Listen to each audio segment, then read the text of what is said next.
Londres, mai 1818. Charlotte Sutton n'aurait jamais pensé regretter un jour de savoir regarder les gens dans les yeux. La salle de bal de l'hôtel particulier des Harrington scintillait tel un écrin à bijoux ouverts sous la lueur de centaines de bougies. Les lustres en cristal jetaient des reflets sur le parquet ciré, jusqu'à obtenir un éclat de miroir.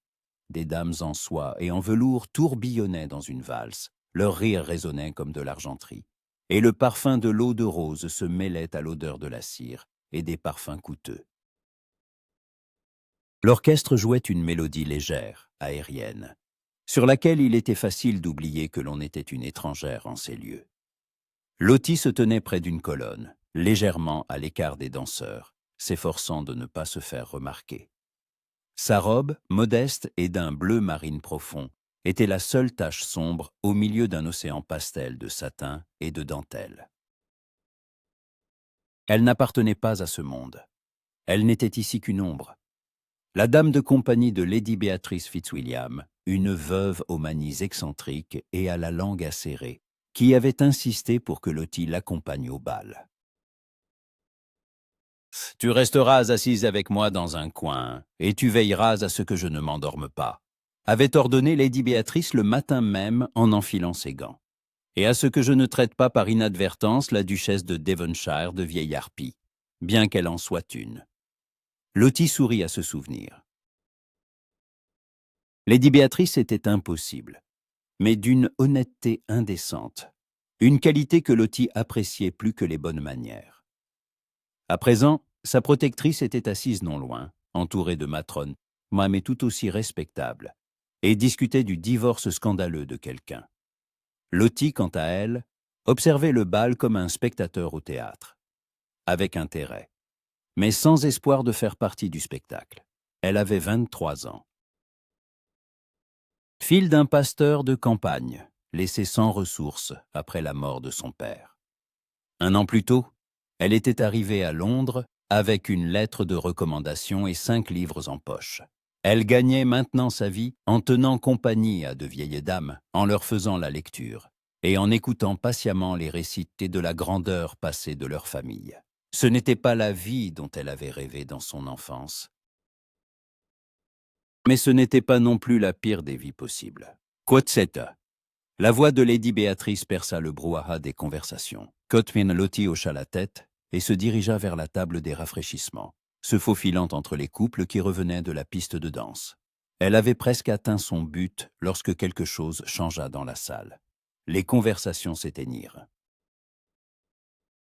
La musique continuait de jouer, mais les danseurs ralentirent, puis s'immobilisèrent complètement.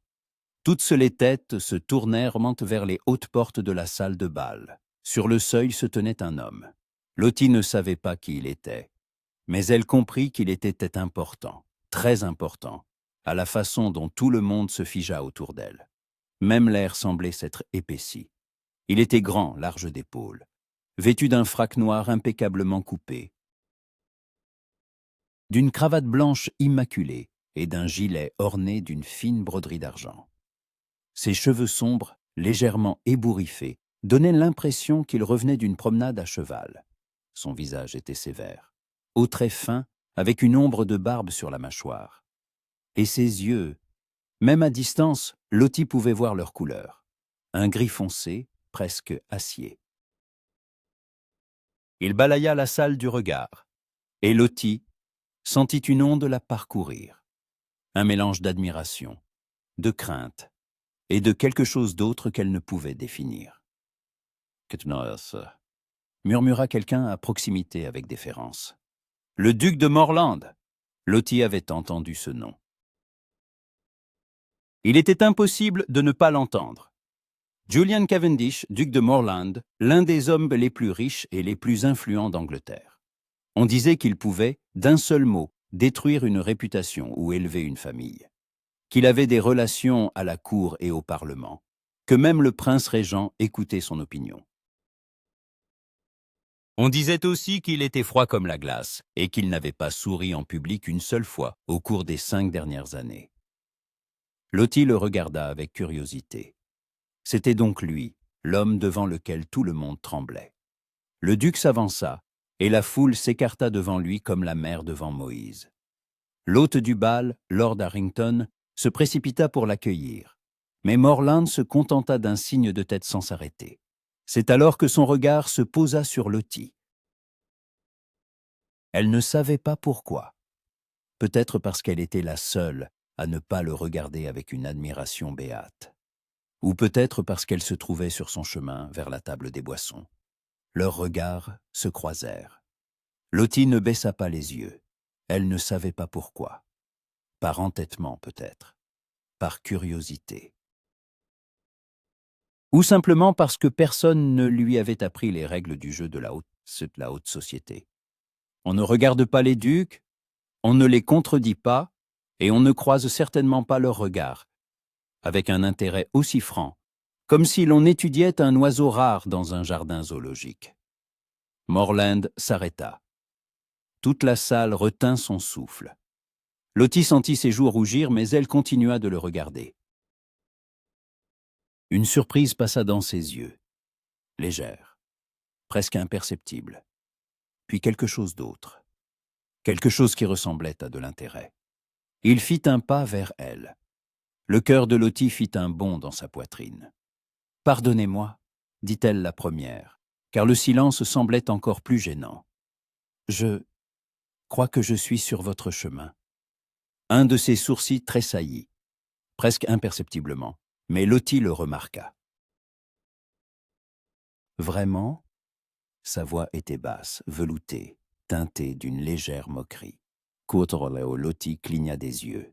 Quoth, clan, quoth, tinzert, répéta-t-il. Et l'ombre d'un sourire apparut au coin de ses lèvres. Une ombre, mais un sourire tout de même.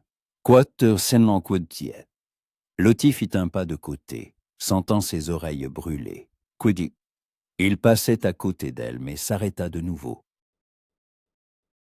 Si près qu'elle sentit l'odeur de son tuyau de Cologne. « Cotonensius, demanda-t-il à voix basse, pour que personne d'autre n'entende.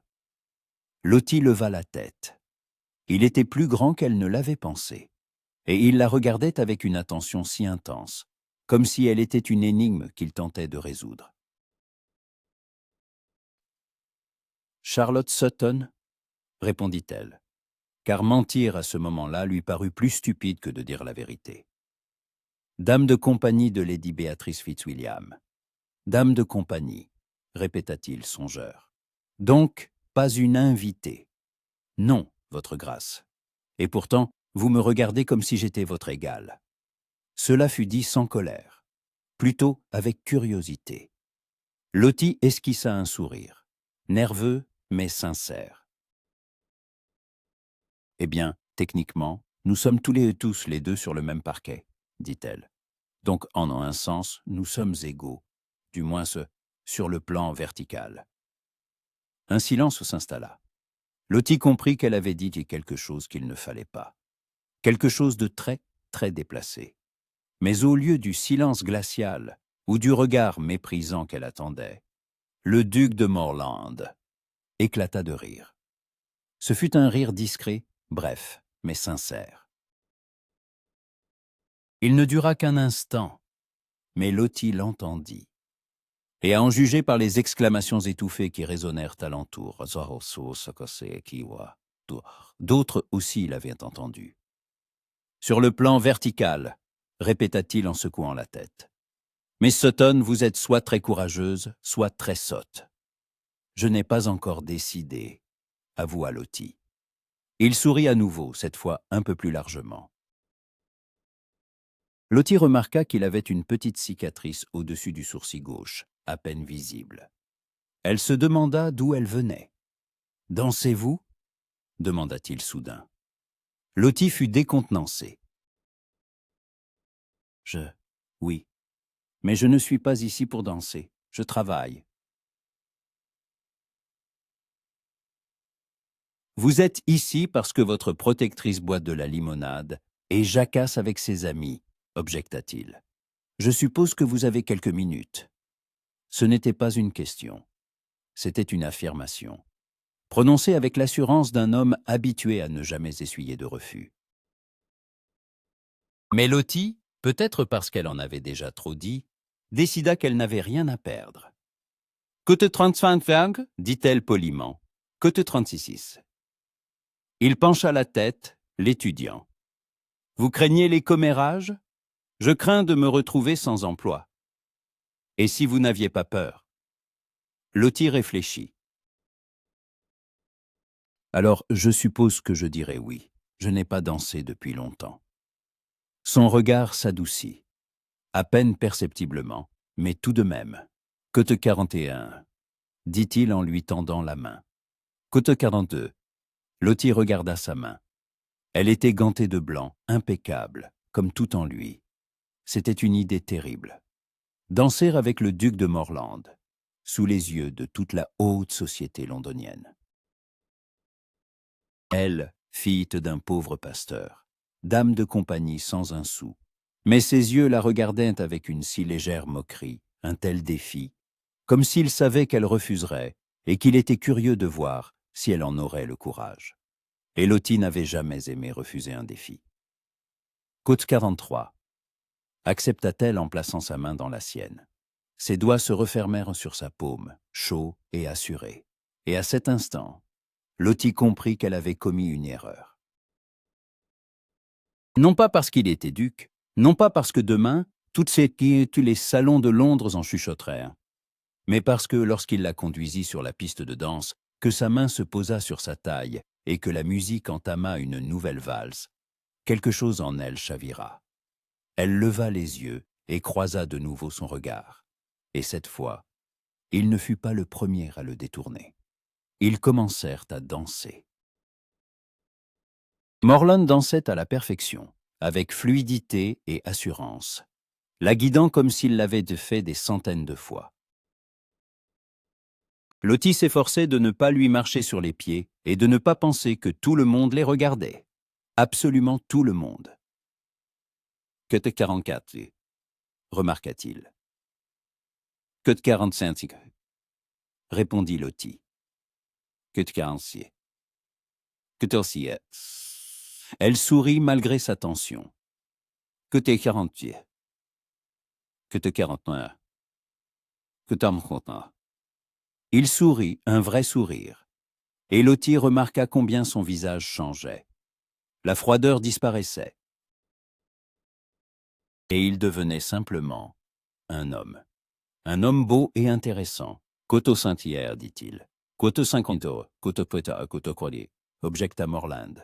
Coteau 55. Lottie éclata de rire, discrètement, mais sincèrement. Coteau 56, coteau 57. Il y avait dans sa voix quelque chose qui l'incita à le regarder plus attentivement. Quelque chose de sérieux, derrière le ton léger. La musique touchait à sa fin.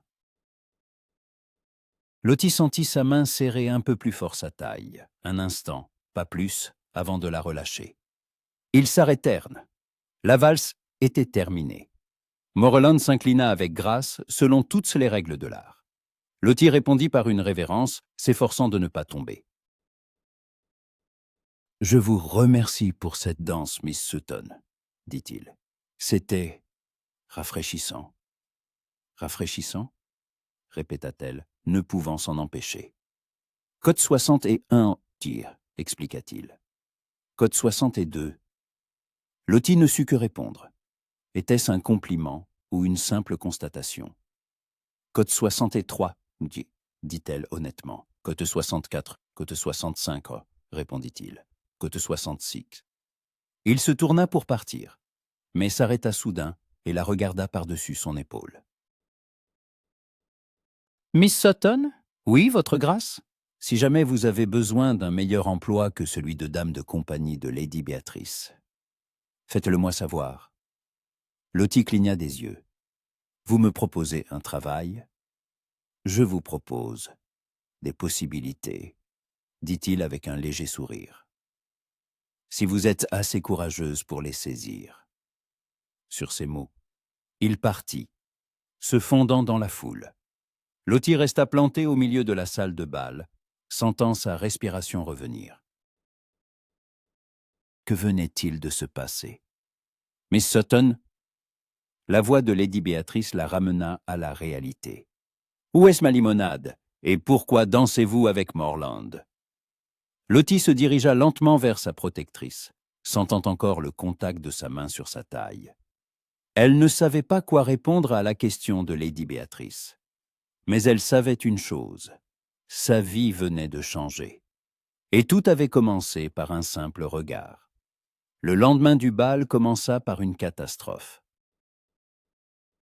Lottie fut réveillée par le bruit de porcelaine brisée et les cris de Lady Béatrice provenant du salon. Elle sauta du lit, enfila une robe de chambre et se précipita pieds nus dans le couloir, le cœur battant d'anxiété.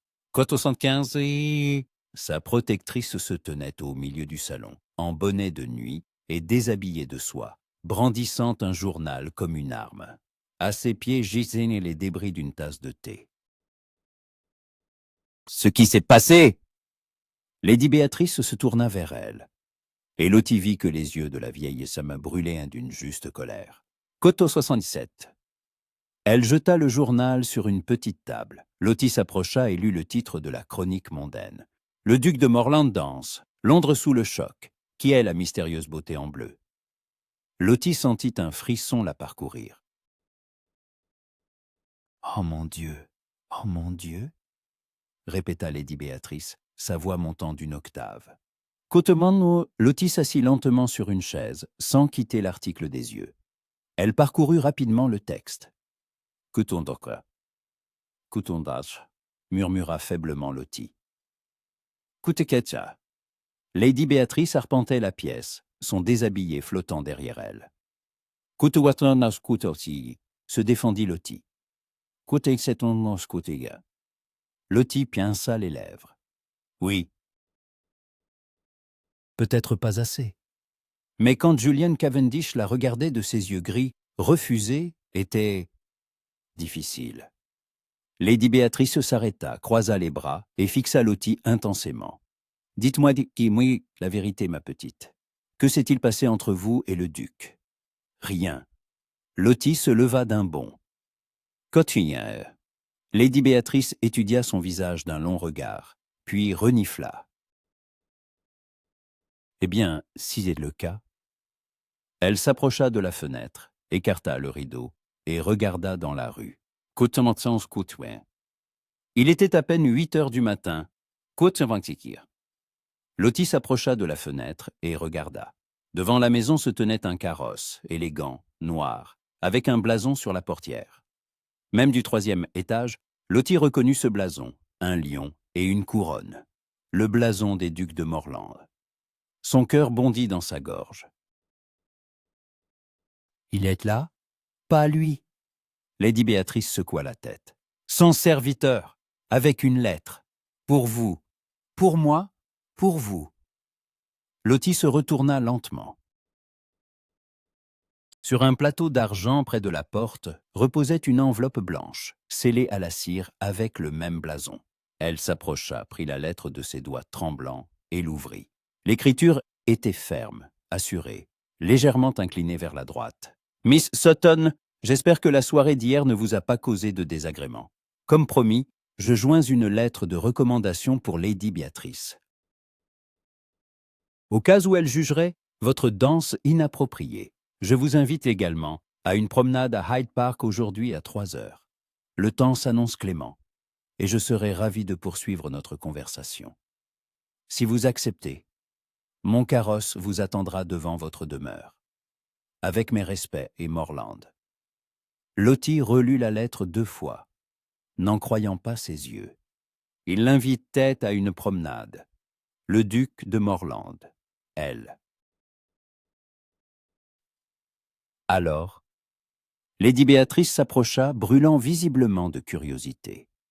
« Côte mantra. » Lottie lui tendit la lettre en silence.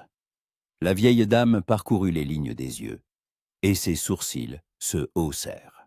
« Côte 104, » murmura-t-elle. « Côte 105, côte sauce. » Lady Béatrice lui rendit la lettre et plissa les yeux. « Côte 7, côte 21, côte 9. » Lady Béatrice eut un sourire en coin.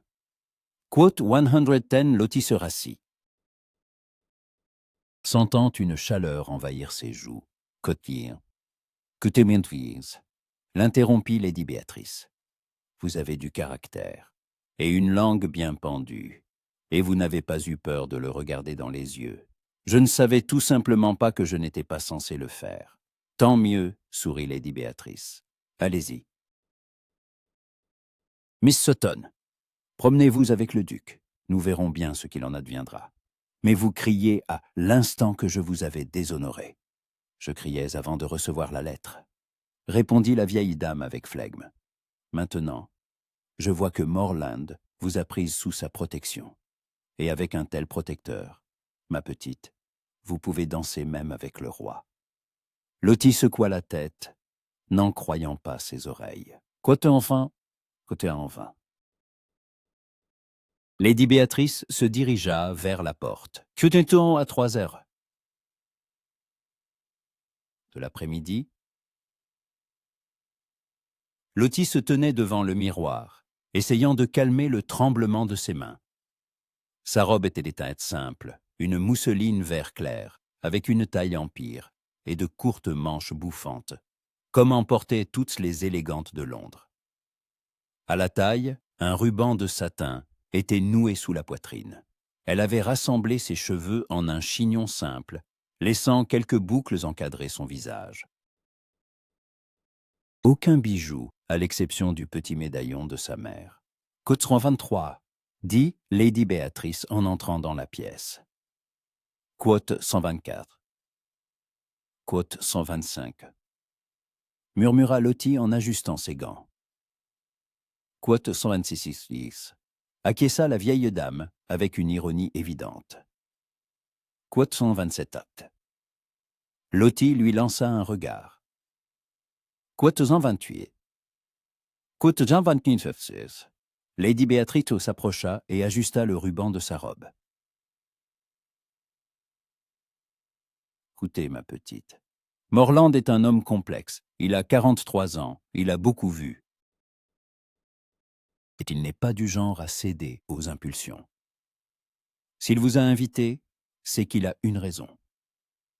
Soyez vous-même. Soyez honnête. Et tout ira bien.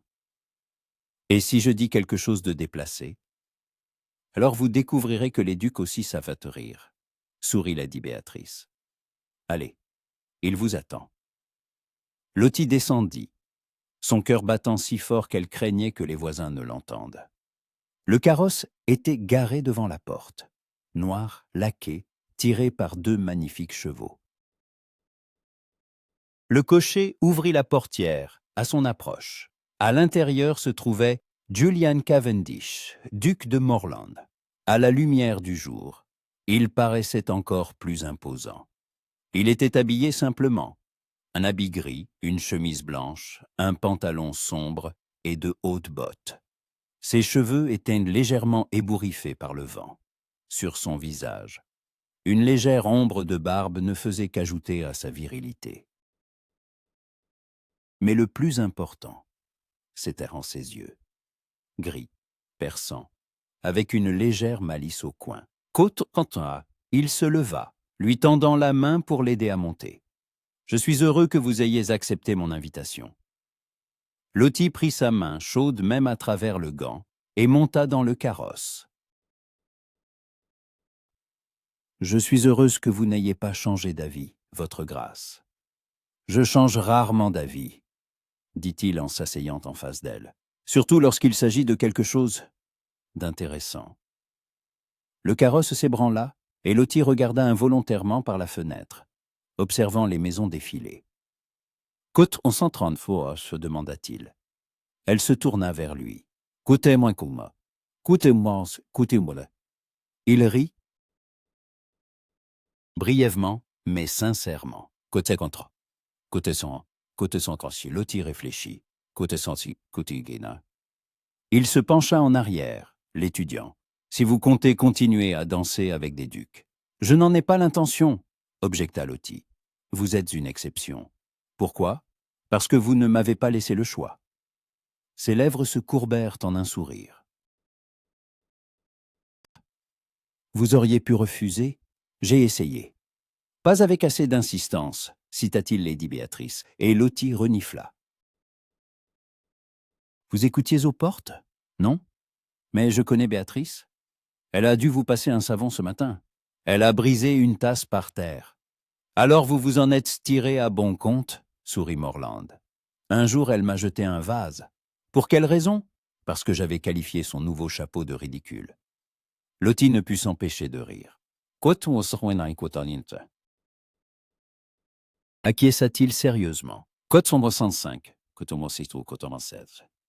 Lottie secoua la tête en souriant.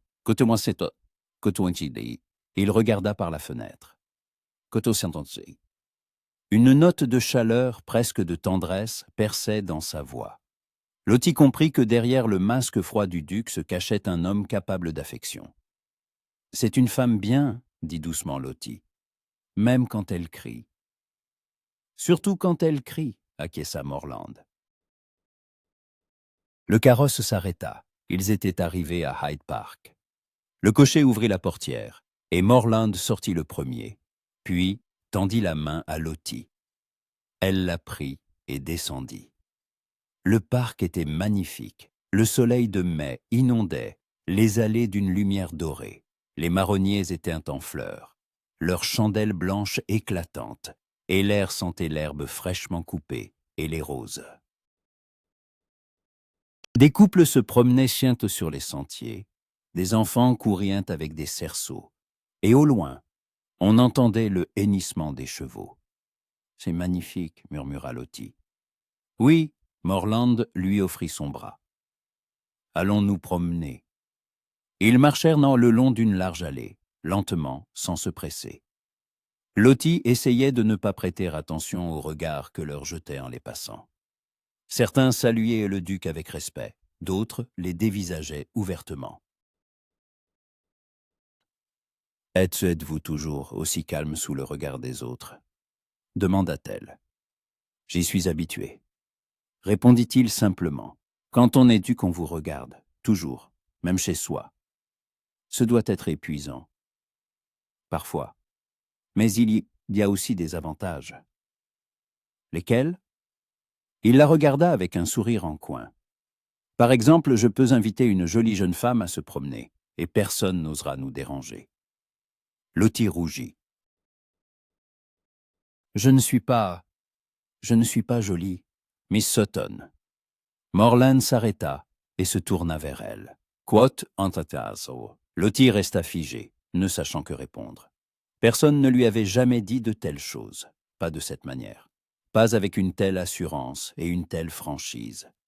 Quoth 57 parvint-elle à articuler. Quoth 188 il se remit et en marche, et elle le suivit. Quoth 189 ils marchèrent encore un peu en silence. Puis Lottie prit son courage à deux mains et demanda « Cote en tête, cote en 35 » la corrigea-t-il. « Cote en cote en cote en 47 » remarqua-t-il. « Cote en face » Lottie soupira. « Cote en 6 » Il ne répondit pas tout de suite. Ils passèrent devant un étang où nageaient des cygnes avant qu'ils ne prennent la parole, parce que vous n'avez pas eu peur de moi. Je ne comprends pas. La plupart des gens ont peur de moi, Miss Sutton. Ils voient le titre,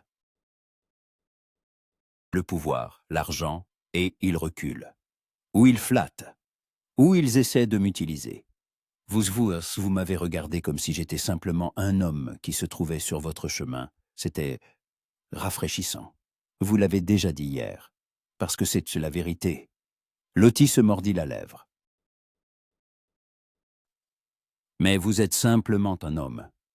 Certes influent, riche, mais tout de même, un être humain. N'est-ce pas qui est pas?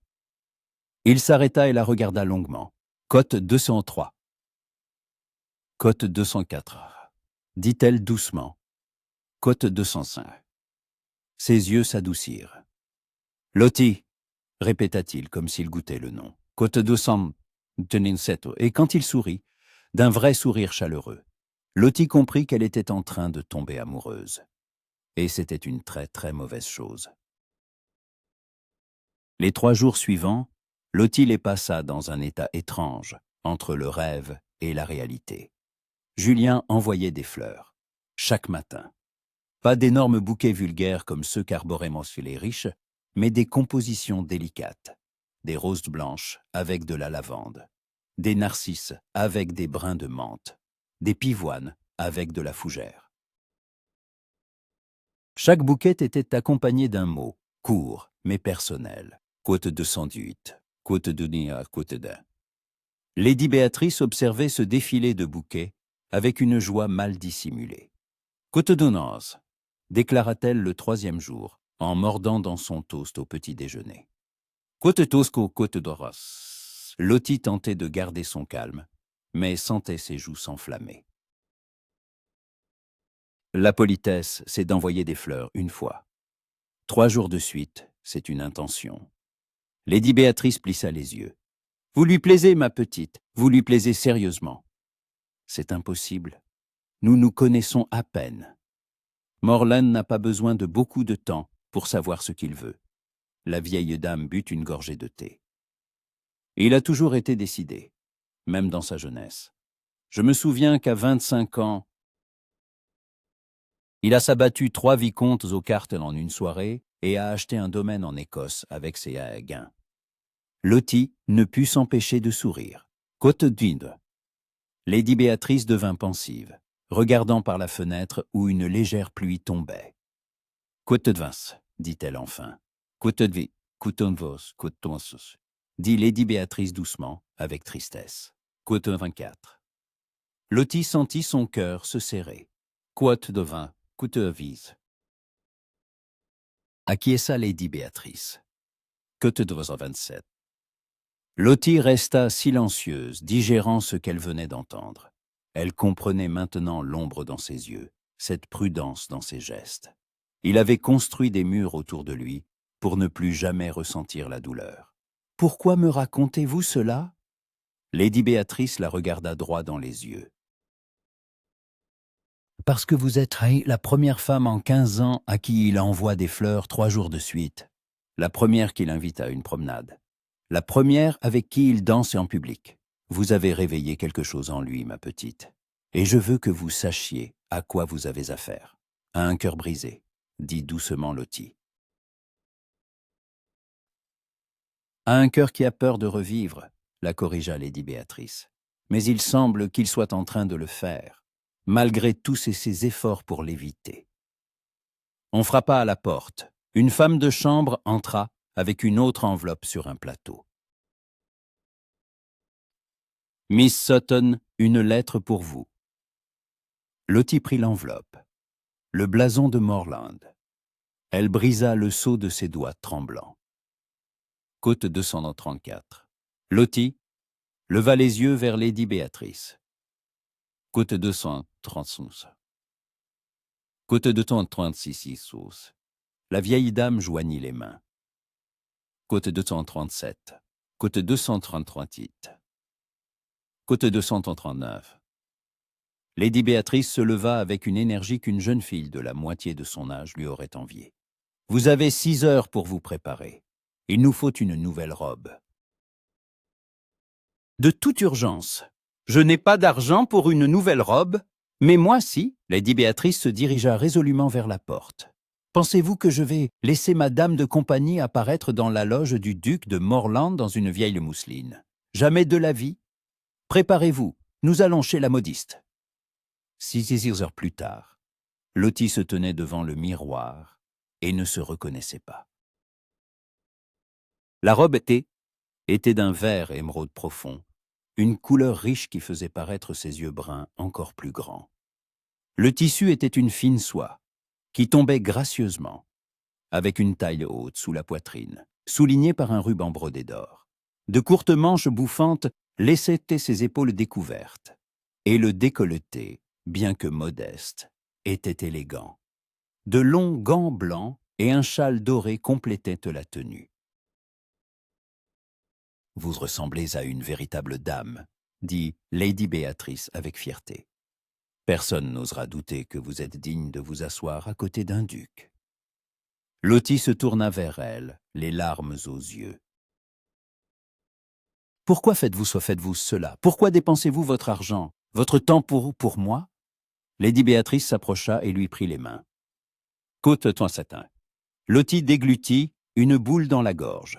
Côte de cartu. Côte de cartinanico, sourit Lady Béatrice. Côte d'os 50. Disons à 7 heures. Le carrosse de Morland arriva. Lottie descendit les escaliers, essayant de ne pas trébucher sur l'ourlet de sa robe. Son cœur battait à tout rompre.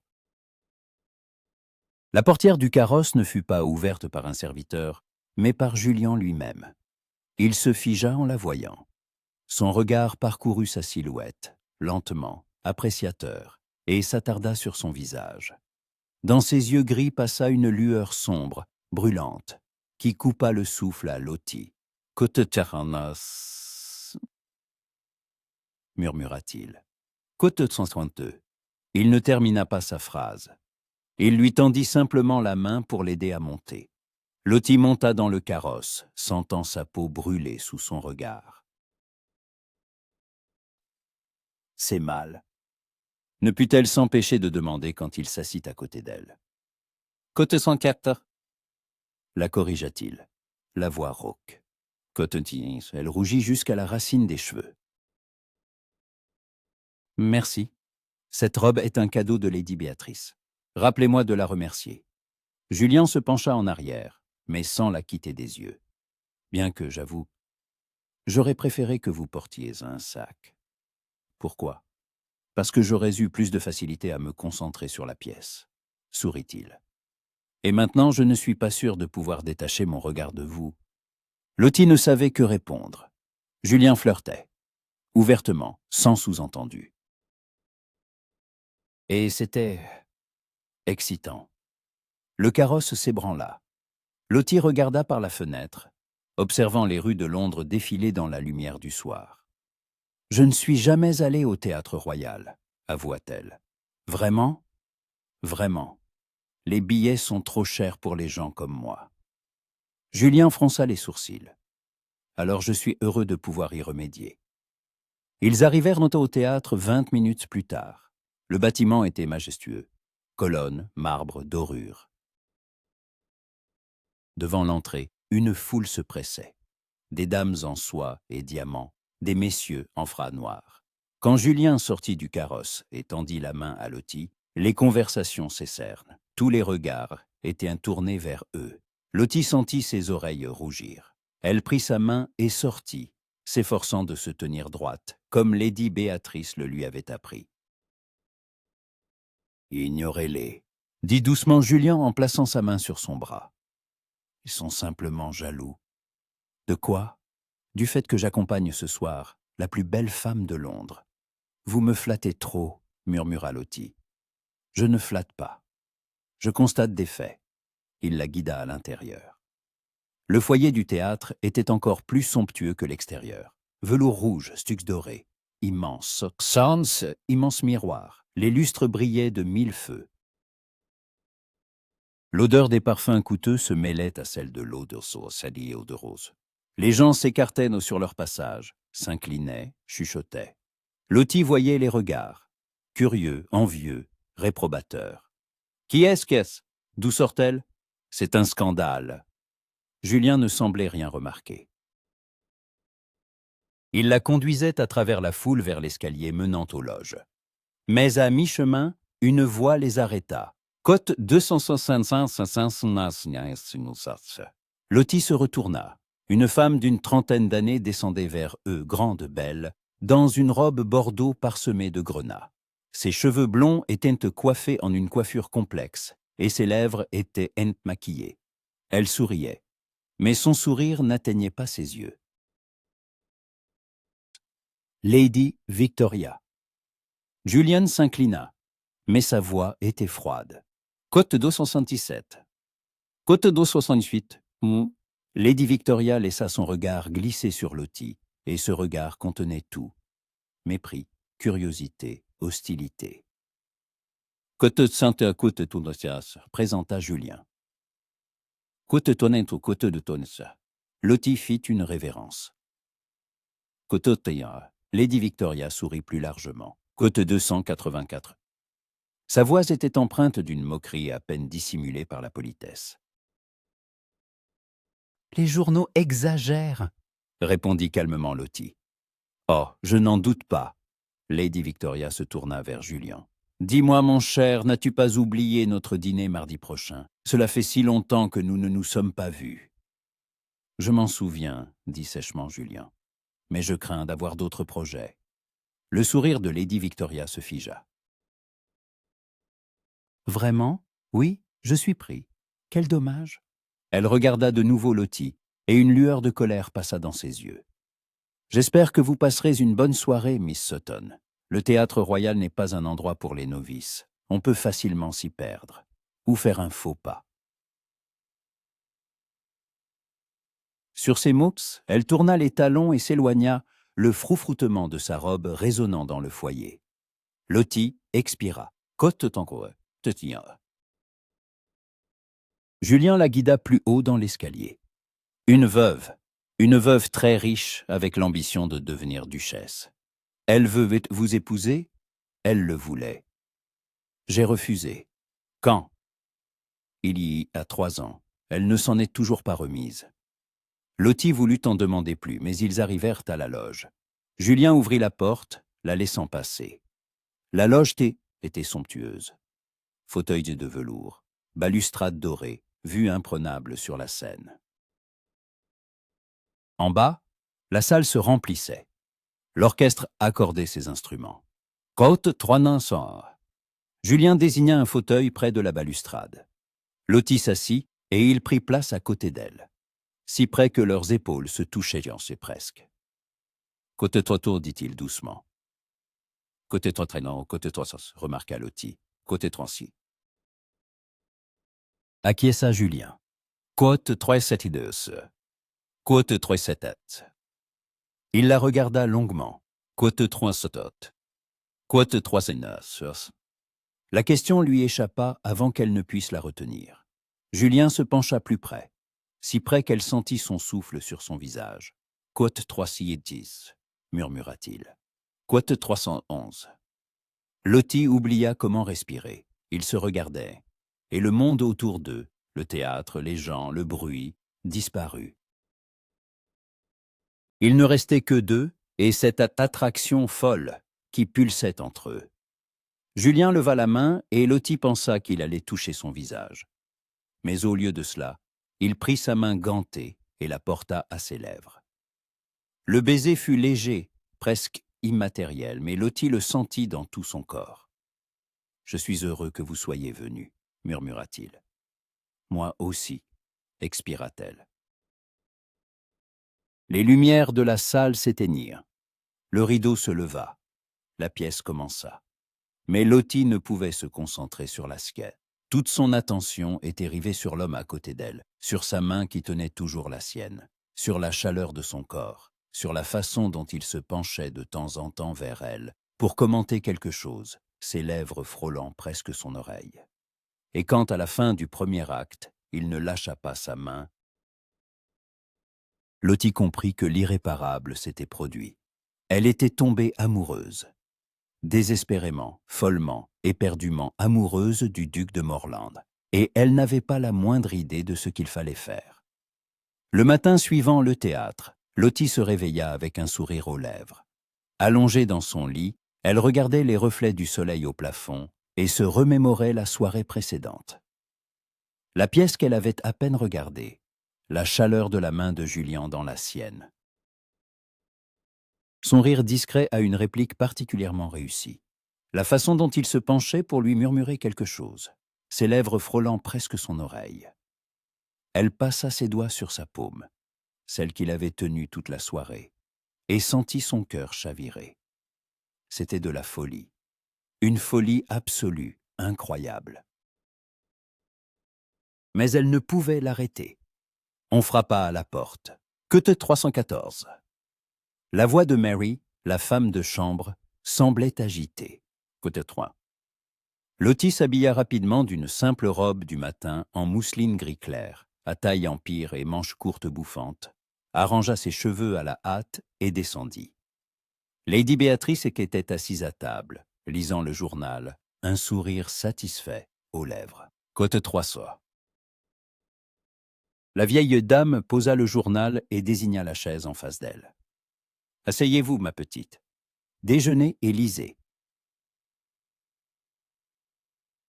Lottie s'assit prudemment et jeta un œil au journal. Son cœur se serra à l'idée d'un nouveau scandale.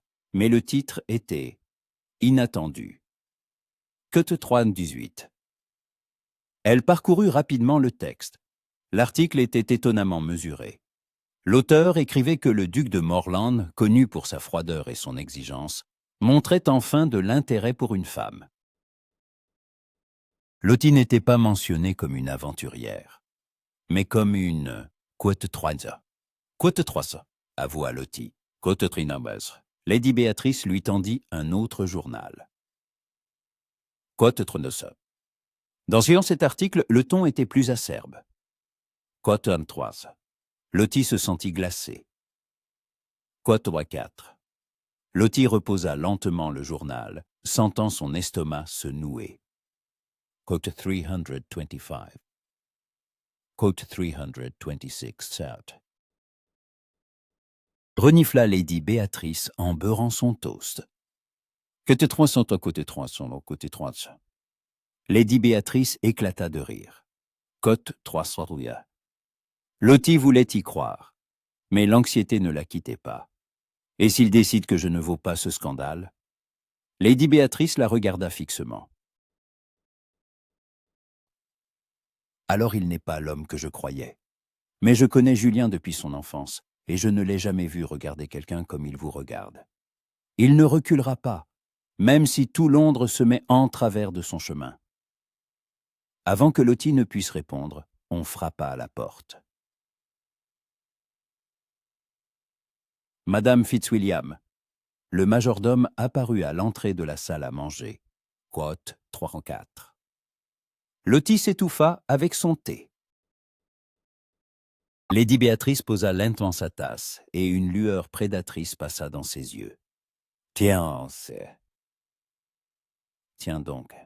Constance a décidé de venir en personne. Eh bien, faites-la entrer, Thomas, et apportez du thé frais, pour la duchesse, le plus fort possible. Le majordome acquiesça et sortit. « But, elle est là !» murmura Lottie paniquée. « Sa grand-mère est là, que dois-je faire ?»« Vous asseoir droite, garder le dos droite, et ne pas la laisser vous intimider. » répondit calmement Lady Béatrice. Constance est comme un vieux limier. Elle sent la peur, ne la montrez pas. C'est facile à dire. Lottie. Lady Béatrice lui prit la main. Vous avez réussi à regarder le duc de Morland dans les yeux sans reculer. Vous avez dansé avec lui devant tout Londres. Vous supporterez bien une conversation avec sa grand-mère. Souvenez-vous simplement que vous ne lui êtes en rien inférieur. En rien. La porte s'ouvrit, et Constance Cavendish, duchesse douairière de Morland, entra. Elle avait plus de 70 ans, mais se tenait si droite qu'elle paraissait plus grande. Sa robe était sévère, une soie violet foncé à col montant et manches longues. Un collier de perles de la taille d'œuf de Caïl à son cou.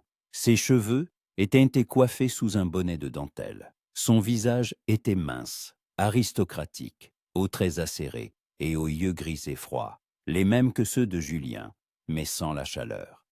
Quitte droite, elle salua Lady Béatrice d'un signe de tête glaciale. Cela fait bien des années. Constance. Lady Béatrice se leva et fit une légère révérence. Quel plaisir inattendu! Je n'appellerai pas cela un plaisir. La duchesse balaya la salle à manger du regard, puis s'arrêta sur Lottie. Cote 3. Lottie se leva et fit une révérence, s'efforçant de ne pas trembler. Charlotte Sutton, votre grâce, enchantée de faire votre connaissance. J'en doute. La duchesse traversa la pièce et s'assit dans un fauteuil près de la cheminée, sans attendre d'y être invitée. Béatrice, ordonnez à vos domestiques de sortir. Ce que j'ai à dire n'était pas pour des oreilles indiscrètes. Lady Béatrice fit un signe de tête au majordome, qui sortit en refermant la porte. Voilà. La duchesse croisa les mains sur ses genoux. Nous pouvons maintenant parler franchement. Miss Horton, combien voulez-vous? Lottie cligna des yeux. Pardon? Ne faites pas l'idiote, c'est fatigant. La voix de la duchesse était froide comme la glace. Combien d'argent vous faut-il pour disparaître de la vie de mon petit-fils? Petit-fils. Un silence lourd s'installa. Lottie sentit un frisson parcourir son dos. Elle regardait cette vieille femme hautaine et n'arrivait pas à croire qu'elle lui proposait de l'argent pour qu'elle parte. Quote. 357. Quote D3580. L'interrompit de la duchesse. Assez pour que vous puissiez quitter Londres et commencer une nouvelle vie quelque part loin d'ici. Disons en Écosse ou dans les colonies. Constance. Lady Béatrice se leva d'un bond. Côte 361, côte 362. La duchesse ne lui jeta même pas un regard. Côte 363. Lottie serra les poings, sentant la colère monter en elle. Côte 304, côte 305. Une lueur d'acier passa dans la voix de la vieille femme. « Badeteki, êtes-vous assez naïf pour croire à l'amour? Julien est incapable d'aimer. Pas après Élisabeth. Tout ce qu'il peut vous offrir, c'est un mariage de convenance et une vie dans une cage dorée, où vous serez méprisé pour vos origines modestes. Peu m'importe ce que l'on pense de moi. » Lottie releva le menton. « Et je ne veux pas de votre argent. 2000. » La duchesse augmenta son offre. Dernière proposition. « Je ne suis pas à vendre, » dit fermement Lottie. Constance plissa les yeux. « Toute femme est à vendre. La seule question est le prix. Alors mon prix est quelque chose que vous ne pouvez pas acheter. » Lottie fit un pas en avant, sa voix s'affermissant. Côte 3. Un silence. La duchesse regarda Lottie d'un long regard évaluateur. Puis elle se leva lentement. « Vous êtes donc sotte, » dit-elle froidement. « Et têtue. Eh bien, nous verrons combien de temps durera votre entêtement quand la société commencera à vous mettre en pièces. Et elle le fera, Miss Sutton. J'y veillerai personnellement. » Elle se dirigea vers la porte, mais se retourna sur le seuil. « Et une dernière chose.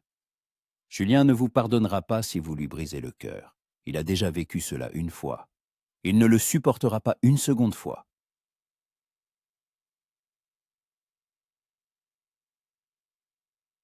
Sur ces mots, elle sortit, laissant derrière elle une odeur de parfum et de froid. Lottie s'effondra sur une chaise, sentant ses jambes flageoler. Côte 3, côte 300. Lady Béatrice s'approcha et lui passa un bras autour des épaules. Absolument magnifique, Constance ne s'attendait pas à un refus. « A-t-elle raison ?» demanda doucement Lottie. « La société va-t-elle vraiment me mettre en pièces ?» Elle essaiera. Répondit honnêtement Lady Béatrice. « Mais si Julien est à vos côtés, ils n'oseront pas aller trop loin. Et s'ils ne le supportent pas ?» Lottie la regarda. « Si je lui brise vraiment le cœur. » « Alors, au moins vous l'aurez ramené à la vie ?» Lady Béatrice lui caressa les cheveux. « Même un cœur brisé vaut mieux qu'un cœur mort. » Julien arriva 1 heure plus tard. Il fit irruption dans la maison comme une tempête, le visage sombre. « Où est-elle » demanda-t-il au majordome. « Dans le salon, votre grâce. » Julien entra et vit Lottie assise sur le canapé, pâle mais le dos droit. Lady Béatrice se tenait près de la fenêtre. Elle était là. Ce n'était pas une question. Côte 392. Lottie acquiesça. Côte 393. Côte 324. Lottie hésita, puis décida que l'honnêteté était la seule chose qu'ils avaient. Côte 315. Le visage de Julien se crispa de fureur. Côte 396. Côte 397. Côte 338. Côte 399. Quelque chose dans ses épaules pieds attendus se détendit. Il s'approcha et s'assit à côté d'elle sur le canapé, prenant ses mains dans les siennes. Lottie, pardonne-moi. Je ne pensais pas qu'elle irait si loin. A-t-elle raison? Lottie le regarda dans les yeux. La société va-t-elle vraiment me haïr? Peut-être. Il ne mentit pas. Certains le feront, mais pas tous, et je me fiche de leur opinion. Et votre famille? Ma famille se compose d'une grand-mère qui ne m'a pas adressé la parole pendant 5 ans après que j'ai refusé d'épouser la fiancée qu'elle m'avait choisie, et d'un cousin qui vit en Italie et écrit des romans scandaleux. Julien eut un sourire amer. Nous ne sommes pas une famille très ordinaire. Mais elle a raison sur un point, dit doucement Lottie. Je ne suis personne, je n'ai rien. Si vous m'épousez, les gens diront que vous vous êtes mes alliés. Qu'il le disant, il porta sa main à ses lèvres et l'embrassa. Qu'est-ce? Lottie sentit ses yeux s'emplir de larmes. Julien, je ne te demande pas de décider maintenant, poursuivit-il. Je sais que c'est de la folie. Je sais que nous nous connaissons à peine, mais je veux te connaître. Je veux passer du temps avec toi. Je veux te montrer que je peux être plus que le duc de Morland, que je peux être simplement Julien. Et si je te brise le cœur? Murmura-t-elle. Il sourit, tristement, mais chaleureusement. Alors au moins je saurai qu'il est encore capable de se briser. Cela signifiera qu'il est vivant. Lottie ne put se retenir. Elle le serra dans ses bras, le visage contre sa poitrine, et pleura, de peur, de soulagement, de tout ce qui s'était accumulé en cette journée impossible. Julien la serra contre lui, ses lèvres touchant ses cheveux. « Cote, 97. » murmura-t-il. « Cote, 38. » Et Lottie le crut, parce que quand il la tenait comme si elle était la chose la plus précieuse de sa vie, il était impossible de ne pas le croire. La semaine qui suivit la visite de la duchesse douairière se déroula dans un calme étrange. Julien venait chaque jour. Parfois, il se promenait dans le parc. Parfois, il restait assis dans le salon de Lady Béatrice à discuter. De livres, de politique, de futilité. Lottie apprenait à le connaître lentement, pièce par pièce, comme on assemble une mosaïque. Elle apprit qu'il détestait les huîtres, mais ne l'avouerait jamais en public. Car tous les ducs se doivent d'aimer les huîtres. Que la cicatrice au-dessus de son sourcil était le résultat d'une chute de cheval à 12 ans, lorsqu'il avait tenté de sauter par-dessus un ruisseau et avait mal calculé la distance. Qu'il jouait du piano, bien que personne ne le sache, car il ne jouait que la nuit, quand toute la maison dormait. Qu'il avait un chien, un vieux spaniel nommé Chester, qui dormait dans son bureau sur un tapis persan et ronflait si fort qu'on l'entendait à 2 pièces de distance. Et chaque petit détail le rendait plus réel, moins semblable à l'inaccessible duc et de plus en plus à l'homme dont Lottie tombait amoureuse chaque jour un peu plus. « Tu es bien silencieuse aujourd'hui, » remarqua Julien un vendredi, alors qu'ils étaient assis dans le jardin derrière la maison de Lady Béatrice. Le soleil filtrait à travers le feuillage des marronniers. Les oiseaux chantaient, et l'air sentait la rose et l'herbe fraîchement coupée. Lottie le regarda. Il était assis à côté d'elle sur le banc, adossé, les manches de sa chemise retroussées, sa cravate desserrée. Ses cheveux étaient ébouriffés par le vent. Il semblait détendu, presque heureux. « Je réfléchis, » avoua-t-elle. « À quoi ?» « Au fait que tout cela ressemble à un rêve. » Lottie balaya le jardin du regard. « Il y a un mois, j'étais une simple dame de compagnie. Je lisais des livres ennuyeux à voix haute et j'écoutais patiemment les commérages. Et maintenant, je suis assise dans un jardin avec un duc et il me parle de son chien qui ronfle. » Julien sourit. Chester serait vexé s'il t'entendait qualifier son ronflement de défaut. Je l'ai qualifié de fait. Un fait blessant. Lottie éclata de rire, et Julien la regarda avec une telle tendresse que son cœur se serra. « J'aime ton rire, » dit-il doucement. « Il est sincère. Tu ne ris pas parce que l'étiquette l'exige. Tu ris parce que c'est vraiment drôle. N'est-ce pas ainsi que tout le monde rit? Non, il secoua la tête. Dans mon monde, les gens rient par calcul, pour plaire, pour impressionner, pour montrer qu'ils comprennent la plaisanterie. Même s'ils ne la comprennent pas, tu es différente. Lottie tendit la main et toucha sa joue. La barbe naissante piquait sa paume. Peut-être que c'est ton monde qui ne va pas. Peut-être. Il couvrit sa main de la sienne. C'est précisément pour cela que je veux que tu en fasses partie. Pour le changer. Ils restèrent ainsi à se regarder, et Lottie sentit quelque chose bouger en elle, se mettre en place. C'était juste. Ils étaient injustes. Côte 435. Côte 436. Côte 7. Il fronça les sourcils. Côte Fotestoire. Côte Fotinosec, dit Lottie prudemment. Côte Fotumora. Côte Forsikash, termina-t-il. Côte Kotsia. Côte Koti. Côte Filinga et demi honnêtement Julien. Côte Sorosi. Lottie voulut répondre, mais Lady Béatrice apparut à la porte, brandissant une enveloppe.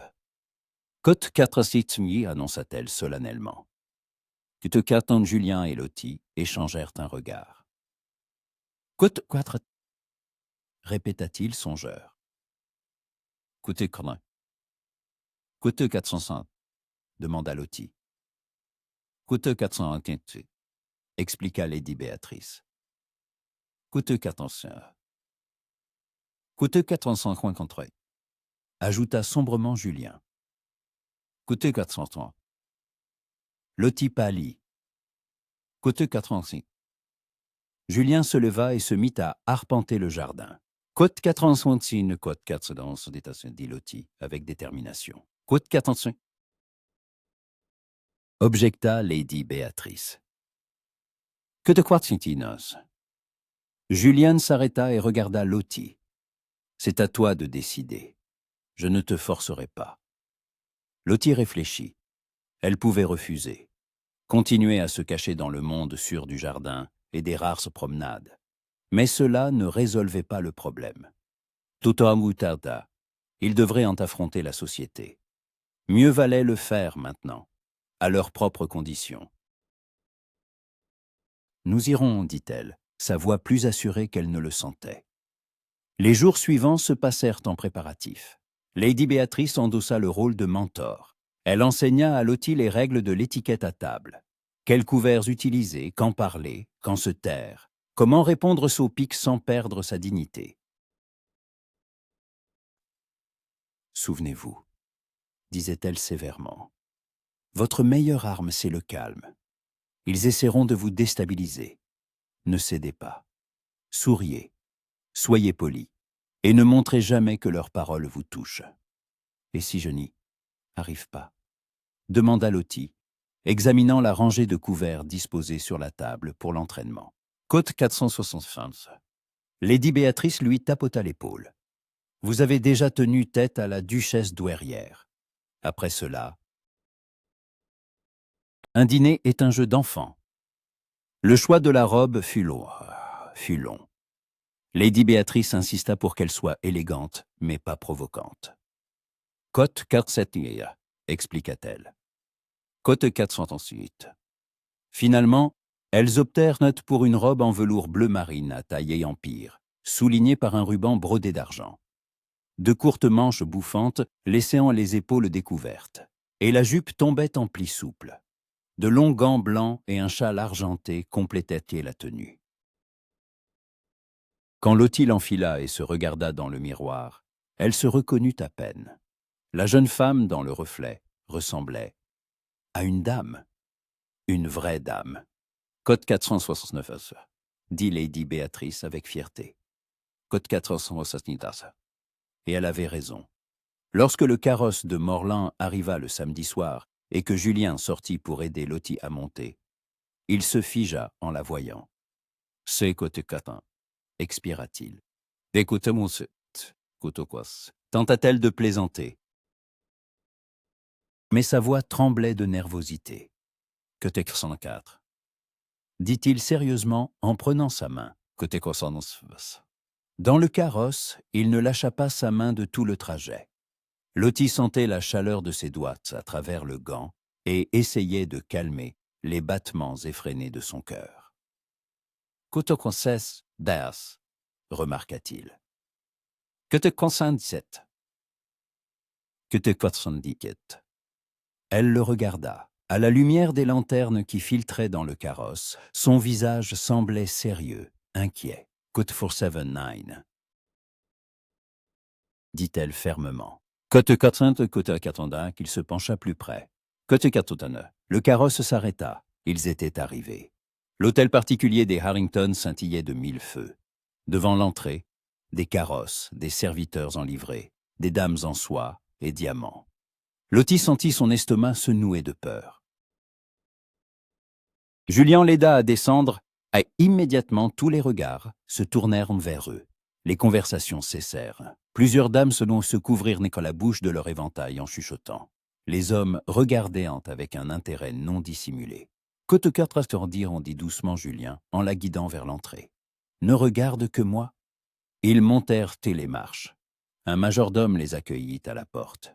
« Le duc de Morland et Miss Charlotte Sutton » annonça-t-il, sa voix résonnant dans le foyer. Toutes les têtes se tournèrent vers eux. Lottie sentit des dizaines de pères d'yeux l'examiner, évaluant sa robe, sa coiffure, sa posture. Elle releva le menton et sourit, comme Lady Béatrice le lui avait appris. Calme, digne, assuré. Morland, quelle joie! Lady Sibylla Harrington apparut dans la foule, grande, forte, avec une crinière de cheveux gris et des yeux bleus perçants. Elle avait plus de 60 ans, mais se déplaçait avec l'énergie d'une jeune femme. « Et Miss Sutton, enfin, nous nous rencontrons officiellement. » Lottie fit une révérence. « Lady Sibylla, je vous remercie de votre invitation. »« Oh, ma chère, il est trop tôt pour me remercier. » La vieille dame éclata de rire. « La soirée ne fait que commencer. Passons au salon, les autres invités y sont réunis. » Elle les conduisit à travers le foyer, jusqu'à un grand salon où une vingtaine de personnes se pressaient déjà. Lottie reconnut quelques visages.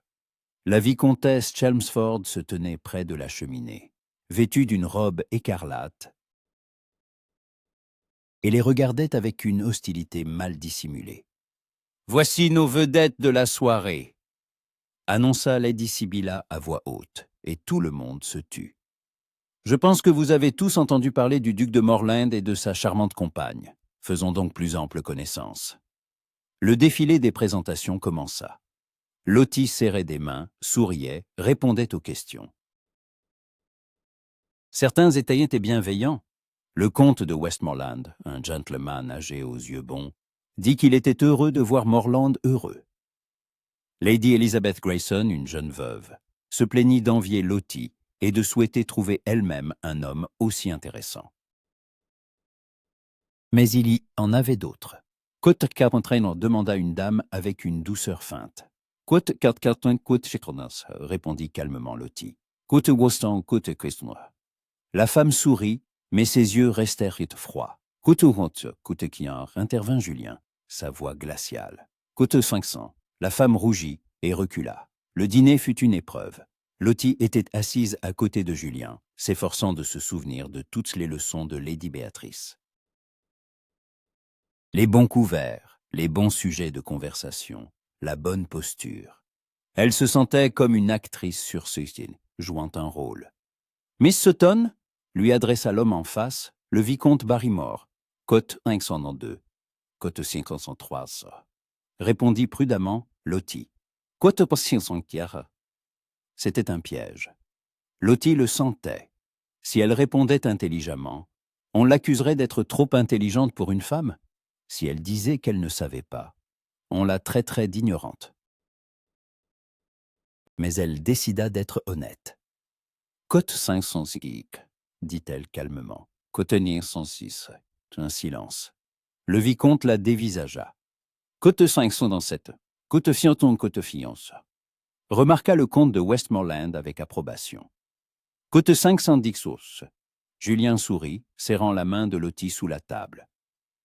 Cote 511 H, mais tous n'étaient pas aussi bienveillants. Dites-moi, dis-moi, Miss Sutton. La vicomtesse Chelmsford se pencha par-dessus la table, sa voix douce comme du poison. Vous n'espérez tout de même pas que le duc vous épouse vraiment? Ou est-ce que simplement un divertissement? Lottie sentit le sang lui monter au visage. Tous à table se figèrent. Victoria, dit Julien d'un ton avertisseur. En moins qu'il y a. La vicomtesse ouvrit de grands yeux. Que tout mon sang s'acquise. Lottie serra les poings sous la table. Elle voulait répondre quelque chose de cinglant, de blessant, mais se souvint des mots de Lady Béatrice. Que 117. Que te bien sont mythique, dit-elle doucement mais fermement. Que te 9. En plein dans le mille. La vicomtesse pâlit et plusieurs personnes à table étouffèrent un rire dans leurs serviettes. Côte 520, murmura le comte de Westmoreland.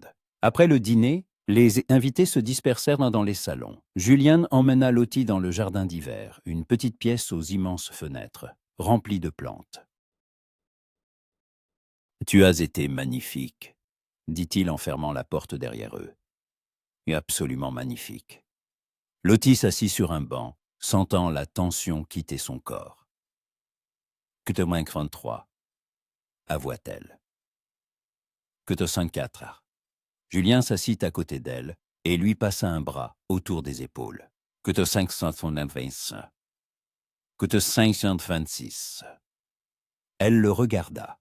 « Que te 527 Que te 529 proposa-t-il sa voix mi-sérieuse, mi-plaisante. « Que te 529 » Lottie sourit en l'imaginant. « Cela ressemble quand même au beau paradis. » « Alors faisons-le. » Elle secoua la tête. « Tu ne pourrais pas. Tu es un duc. Tu as des obligations, des domaines, des gens qui dépendent de toi. » Alors, ils se contenteront de l'être. Il tourna son visage vers lui. « Lottie, tu es plus importante. Plus importante que le titre, plus importante que les obligations. Si ce monde te rend malheureuse, j'y renoncerai. Ne dis pas ça. » Elle toucha sa joue. « Tu ne peux pas renoncer à ce que tu es. »« Je le peux, si cela signifie être avec toi. » Ils se regardaient, et l'air devint chargé, brûlant. Julien se pencha et l'embrassa, lentement, tendrement, comme une promesse. Ses lèvres se mouvaient sur les siennes, et Lottie sentit le monde entier se réduire à cet instant, à ce contact. Elle passa ses bras autour de son cou, le rapprochant, et le baiser s'approfondit. Devint plus insistant, plus désespéré. Les mains de Julien glissèrent dans son main, dans son dos, la pressant contre lui, et Lottie oublia comment respirer. Quand ils se séparèrent, ils étaient tous deux essoufflés. Code 538 ou à l'état de Julien. Code 539. Code 540, murmura Lottie. Son front contre le sien. Code 5 et ils restèrent ainsi, se tenant l'un à l'autre, dans le silence du jardin d'hiver, avec pour seuls témoins les fleurs et les étoiles derrière la fenêtre. Quand ils retournèrent au salon, Lady Sibylla les regarda avec un sourire perspicace. « Eh bien, Miss Sutton, dit-elle à voix haute, pour que tout le monde l'entende, quote 543. Et à la façon dont elle le dit, Lottie comprit qu'elle avait trouvé une alliée. Peut-être que tout n'était pas perdu, peut-être qu'ils avaient une chance. 3 semaines plus tard, Londres avait enfin décidé quoi penser de Charlotte Sutton. La moitié de la société la considérait comme une aventurière qui avait séduit le duc avec un charme calculé. L'autre moitié, comme une héroïne romantique qui avait conquis le cœur de l'homme le plus inaccessible d'Angleterre. Les autres attendaient simplement que cette histoire se termine par un scandale. Lottie s'efforçait d'ignorer les 3 camps. Au cours de ces 3 semaines, elle avait assisté à 4 soirées, 2 bals et un concert. Toujours aux côtés de Julien, toujours sous le feu de centaines de regards curieux. Elle avait appris à sourire. même quand on chuchotait dans son dos. Apprit à répondre aux piques avec une politesse glaciale. Apprit à se tenir comme si elle appartenait vraiment à ce monde. Mais la nuit, dans son lit, elle se sentait comme une usurpatrice. « Que tsin !» lui dit un matin Lady Béatrice, en observant Lottie remuer distraitement son thé. « Que te 545, côte 546 d'âge, avoua Lottie. Côte 547, côte 548. » Lottie leva la tête, surprise par la franchise de la question. Côte 5 mois, côte 555, Lady Béatrice posa sa tasse. Côte 15, côte 4, côte 300. La vieille dame plissa les yeux. Côte 54. Lottie n'eut pas le temps de répondre. On frappa à la porte, et une femme de chambre apporta un plateau avec une lettre. Pour Miss Sutton, du duc de Morland. Lottie prit l'enveloppe de ses doigts tremblants. Même après 3 semaines, son cœur s'accélérait encore à la vue de son écriture. Elle ouvrit la lettre et lut « Chère Lottie, ce soir à Somerset House a lieu un bal pour l'inauguration d'une nouvelle galerie d'art. Ce sera un événement important. Le prince régent prévoit d'y assister, ainsi que toute la noblesse de Londres. Je veux que tu sois à mes côtés. Non pas comme une dame de compagnie, ni comme une invitée, mais comme ma future épouse. Je comprends que je demande beaucoup. Ce sera la déclaration la plus publique que nous puissions faire. Après cela, il n'y aura plus de retour en arrière. La société devra nous accepter ou nous rejeter ouvertement. Mais je suis prête à cela. La question est, l'es-tu? Si oui, mon carrosse t'attendra à 7 heures. Sinon, je comprendrai. Et je ne t'en tiendrai pas rigueur. À jamais tiens, Julien. Lottie reposa lentement la lettre, sentant un frisson parcourir son dos. Un bal en présence du prince régent. L'annonce de leur fiançailles te laisse devant tout Londres. Le point de non-retour. Côte 107 demanda Lady Béatrice. Lottie lui tendit la lettre mais en silence. La vieille dame la lut et siffla. Côte 508, côte 516, ajouta doucement Lottie. Côte 560. Lottie regarda par la fenêtre, où une légère pluie tombait. Londres était grise, brumeuse. Belle dans sa mélancolie. Elle pensait à Julien, à ses yeux gris qui se réchauffaient quand il la regardait, à ses rares sourires qu'il ne lui offrait qu'à elle, à la façon dont il tenait sa main, comme s'il avait peur de la lâcher, à la façon dont il l'avait embrassée 3 semaines plus tôt dans le jardin d'hiver, et c'était comme revenir à la vie après un long sommeil. Elle l'aimait, follement, profondément, inconditionnellement. Mais était-ce suffisant? Je ne sais pas, avoua-t-elle honnêtement. Je ne sais tout simplement pas. Toute la journée, Lottie fit les 100 pas dans la maison, incapable de prendre une décision. Elle dressa une liste des pour et des contre, comme son père le lui avait appris quand elle était enfant et ne savait pas quel livre choisir à la bibliothèque. Pour, je l'aime. Il m'aime. Il me semble. Nous sommes heureux ensemble. Lady Béatrice approuve. Nous avons des alliés dans la société contre. La moitié de Londres me prend pour une aventurière. Sa grand-mère me déteste. Je ne sais pas comment être une duchesse. Et si je le décevais? Et s'il regrettait? La liste ne l'aida pas, parce que le cœur ne se résume pas à des listes. À 6 heures, Lottie prit un bain. À 6h30, elle commença à s'habiller sans savoir encore si elle irait. La robe choisie par Lady Béatrice était la plus belle que Lottie ait jamais vue. D'un vert émeraude profond, presque noir à faible lumière, en soie très fine. La taille haute était soulignée par un ruban doré brodé. De courtes manches bouffantes dégageaient donc les épaules. Le décolleté était modeste mais élégant. La jupe tombait en plis souples jusqu'au sol. La tenue était complétée par de longs gants blancs jusqu'au coude, un châle doré et un collier de petites émeraudes. Un cadeau de Julien, envoyé la veille avec un mande ou un mot, pour s'accorder avec tes yeux. Lottie regarda son reflet et ne se reconnut pas. La jeune femme dans le miroir ressemblait à une duchesse. belle, élégante, assurée.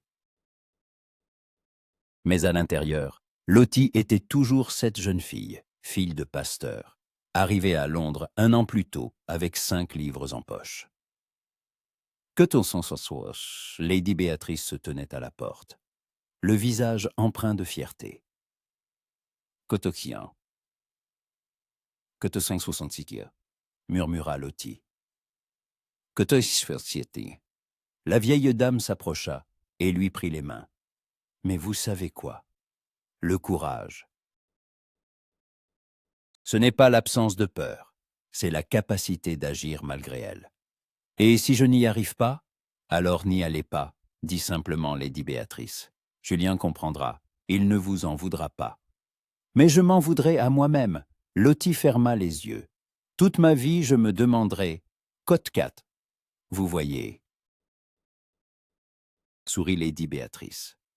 Vous avez déjà pris votre décision. Il ne vous reste plus qu'à trouver le courage de l'exécuter. L'horloge sonna 7 heures. En bas, le carrosse de Morland s'arrêta. Lottie prit une profonde inspiration, jeta son châle sur ses épaules et descendit les escaliers. Julien se tenait près du carrosse, et quand il la vit, son visage se transforma. Le masque froid du duc disparut, et un instant, il ne fut qu'un homme regardant la femme qu'il aime. « Tu es venu !» expira-t-il. « Je suis venu !» confirma Lottie, la voix tremblante. Bien que jusqu'à la dernière seconde, je n'en étais pas sûr. Il s'approcha et prit ses mains dans les siennes. L'interrompit-elle. Tais-toi et embrasse-moi, avant que je ne change d'avis. Il rit, brièvement, sincèrement, et obtempéra. Le baiser fut tendre, chaleureux, plein de promesses. Et quand ils se séparèrent, Lottie sut qu'elle avait pris la bonne décision. Quoi qu'il arrive ce soir, elle ne le regretterait pas. Somerset House scintillait comme un écrin à bijoux. L'immense bâtiment était éclairé par des centaines de torches et de lanternes. Les carrosses formaient une longue file, déposant leurs invités. Des dames en soie et diamants, des hommes en frac et décorations. La musique s'échappait des fenêtres ouvertes, se mêlant au brouhaha des voix et des rires. « Il y a la moitié de l'Angleterre », murmura Lottie en regardant par la fenêtre du carrosse. « Les 3/4, la corrigea Julien. Le prince n'aime pas qu'on ignore ses invitations. Ce n'est pas rassurant. Ça, il lui serra la main. Souviens-toi, je serai à tes côtés, toujours. Le carrosse s'arrêta. Un serviteur ouvrit la portière. Julien sortit le premier, puis tendit la main à Lottie. Elle la prit et posa le pied à terre, et sentit immédiatement les regards. Des centaines de regards fixés sur eux, curieux, réprobateurs, admiratifs. Un murmure parcourut la foule, comme une vague.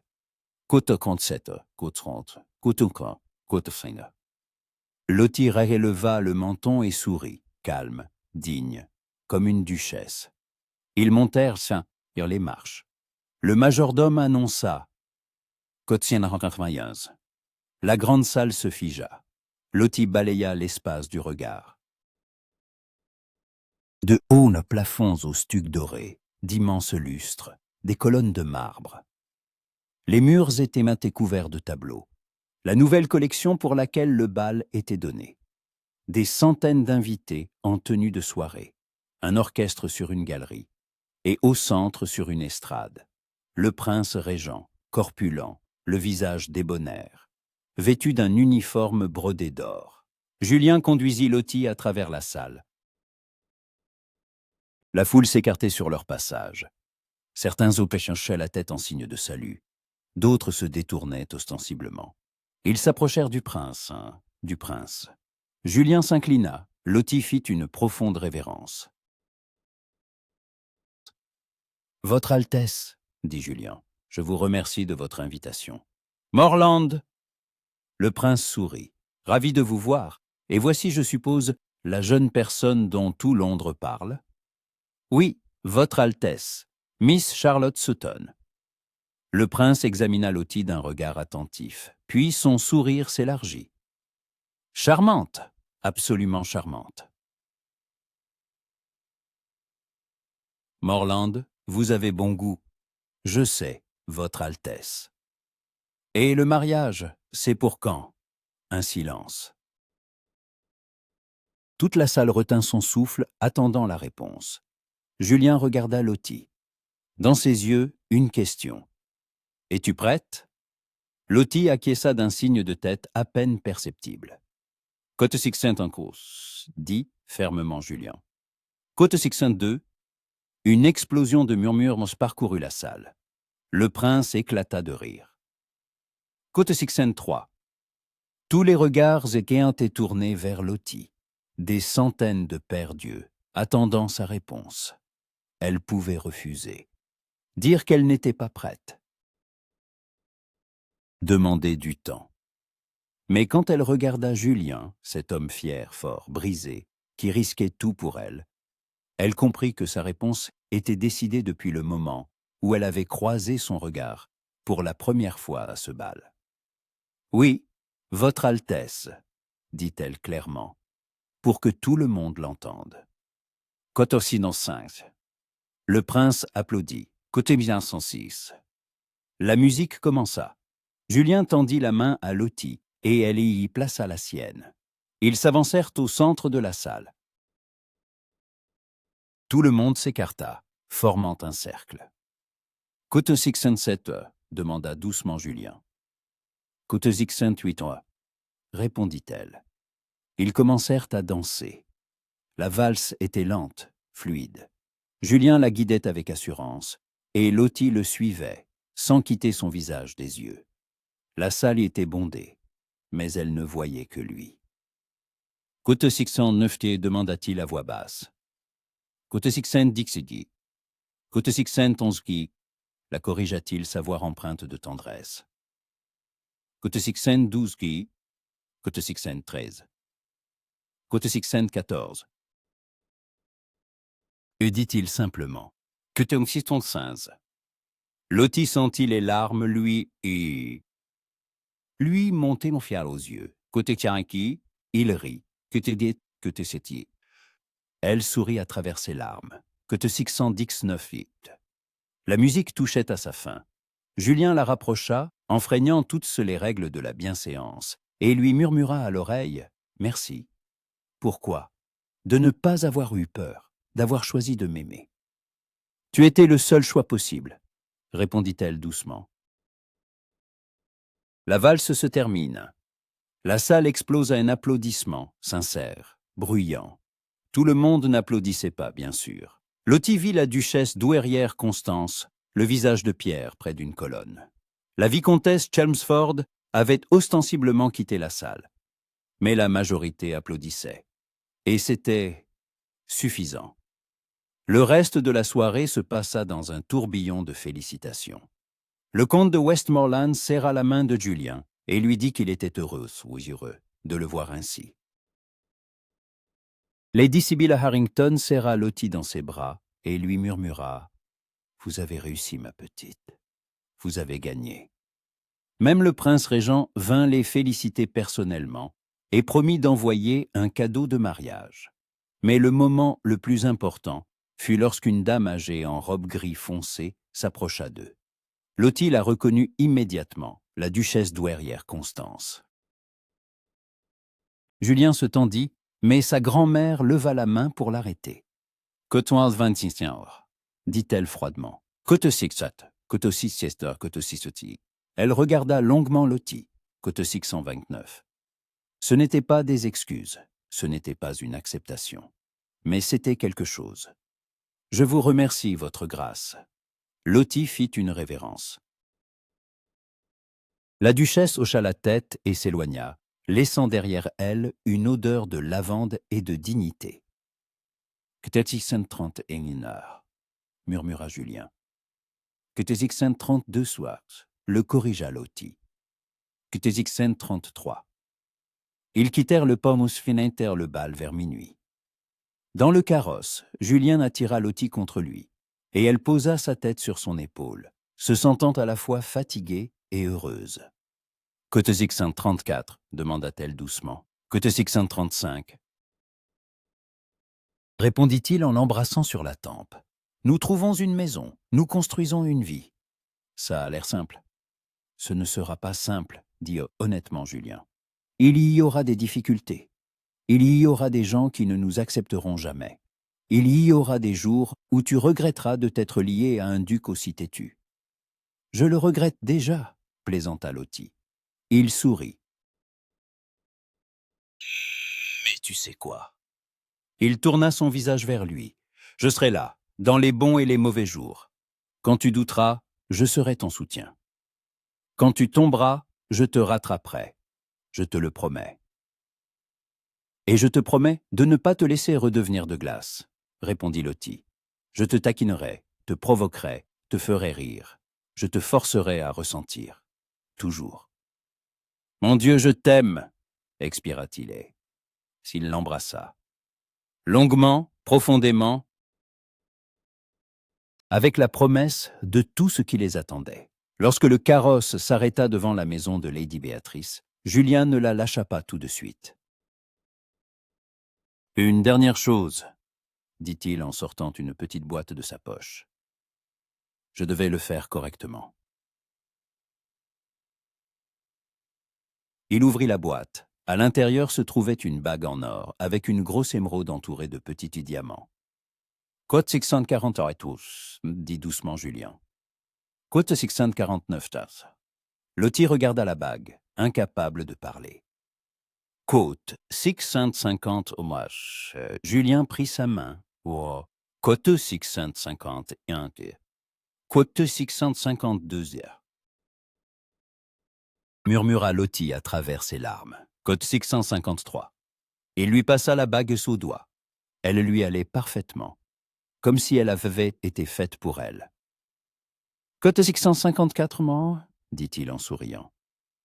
Code 655, répondit-elle. Ils sortirent du carrosse. Julien la raccompagna jusqu'à la porte. Et là, sur le seuil, il l'embrassa une dernière fois, tendrement, comme une promesse. Quote 656, soit, murmura-t-il, so quote 657. Répéta Lottie. Elle entra dans la maison et referma la porte. Elle s'y adossa, sentant son cœur déborder de bonheur. Lady Béatrice se tenait en haut de l'escalier, en déshabillé de nuit, un sourire satisfait aux lèvres. « Code 658, tenez sur, demanda-t-elle. Code 659, dit. Lottie leva la main, montrant la bague. L'émeraude brillait à la lueur des bougies. « Je vais me marier, » dit-elle, sa voix tremblant de rire et de larmes. « Mon Dieu, je vais épouser le duc de Morland. » Je le savais. Lady Béatrice descendit les escaliers et la serra dans ses bras. « Je le savais depuis le jour où vous l'avez regardé à ce bal. Un seul regard, et il était Thaïs, à vous. Un regard intrépide, » commenta Lottie. « Le regard le plus important de votre vie, » acquiesça Lady Béatrice. Et elle avait raison. Parce que ce regard, jeté un mois plus tôt dans une salle de bal bondée, avait tout changé. Il avait brisé les murs autour du cœur d'un duc. Il avait ouvert à Lottie un monde dont elle n'osait rêver. Il avait prouvé que l'amour, même le plus improbable, le plus impossible, peut naître quand on s'y attend le moins, un seul regard. Et l'homme le plus influent de Londres était devenu sien, pour toujours. 3 mois plus tard, le mariage arstueux eut lieu dans la chapelle familiale des ducs de Morland, dans leur domaine du Kent. Une petite cérémonie discrète, avec seulement 50 invités, les plus proches. Lottie se dirigea vers l'autel au bras du comte de Westmoreland, qui avait accepté de remplacer son père. Sa robe était simple, en soie crème à taille empire, avec des manches courtes et une longue traîne. Ses cheveux étaient ornés d'un diadème de perles, une autre relique de la famille Cavendish. Julian se tenait à l'autel, et quand il la vit, son visage s'illumina d'un sourire. Ce sourire rare et sincère qu'il ne lui offrait qu'à elle. Les vœux étaient traditionnels, mais quand Julien prononça « Je le jure », sa voix tremblait d'émotion. « Coton Astoma » murmura-t-il si bas que seul l'autil l'entendit, chaque jour, jusqu'à la fin de mes jours. « Et je jure de ne pas te laisser oublier comment sourire », murmura-t-elle en retour. Le prêtre les déclara mari et femme, et quand Julien embrassa sa nouvelle duchesse, le monde entier, avec toutes ses règles, ses conventions et ses attentes, cessa d'avoir de l'importance. Parce qu'ils s'étaient en choisi, contre tout, contre tous, et c'était le seul choix qui comptait. Un regard intrépide avait changé de vie. Parfois, les plus grandes histoires commencent par les moments les plus simples.